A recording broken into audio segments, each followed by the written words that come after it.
येवला तालुका काँग्रेस कमिटीच्या वतीने आपल्या ह्या येवले शहराची जी नगरपालिका आहे आणि जिल्हा परिषद आणि पंचायत समितीच्या होऊ घातलेल्या निवडणुकांच्या संदर्भामध्ये आज इथं बैठक पार पडली। भरतजी टाकेकर हे नव्याने जिल्हाध्यक्ष म्हणून या ठिकाणी आज पहिल्यांदाच आले होते। फार मोठ्या संख्येनं काँग्रेसचे कार्यकर्ते या बैठकीला उपस्थित होते आणि या सर्व ज्या निवडणुका त्या काँग्रेस पक्षाने स्वबळावरती लढवण्याचा निर्णय घेतलेला आहे आणि एखाद्या मित्र पक्षाबरोबर जर आघाडी करायची असेल तर त्याचा अधिकार हा स्थानिक पातळीवरतीच प्रदेशाध्यक्ष माननीय हर्षवर्धनजी सपकाळ साहेबांनी दिलेला आहे।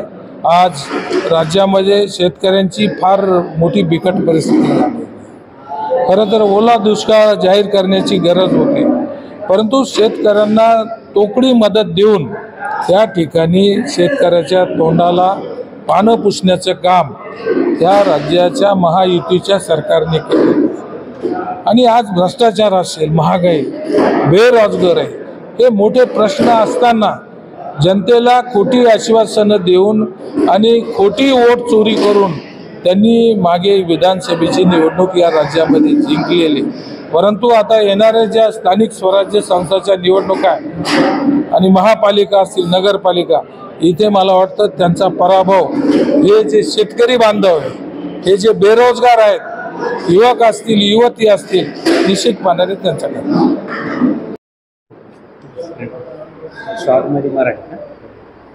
आज काँग्रेस पक्षातर्फे स्थानिक स्वराज्य संदर्भात म्हणजेच होऊ घातलेली नगरपालिका, जिल्हा परिषद आणि पंचायत समितीच्या निवडणुकी संदर्भात आज प्रदेशाचे उपाध्यक्ष राजारामजी पानगावणे साहेब, जिल्हाध्यक्ष भरतभाऊ टाकेकर, पक्ष निरीक्षक प्रभारी जमीलभाई शेख यांच्या उपस्थितीमध्ये आज ही येथे बैठक संपन्न झालेली आहे।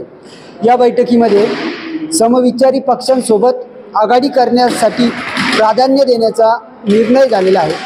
परंतु जर समविचारी पक्षांसोबत जर आघाडी झाली नाही तर काँग्रेस पक्ष स्वबळावर जिल्हा परिषद, पंचायत समिती आणि नगरपालिकांच्या तसेच नगराध्यक्षासह सर्व जागा स्वबळावर लढवेल आणि जिंकेल, असं आज आम्ही ठाम निर्णय केलेला आहे।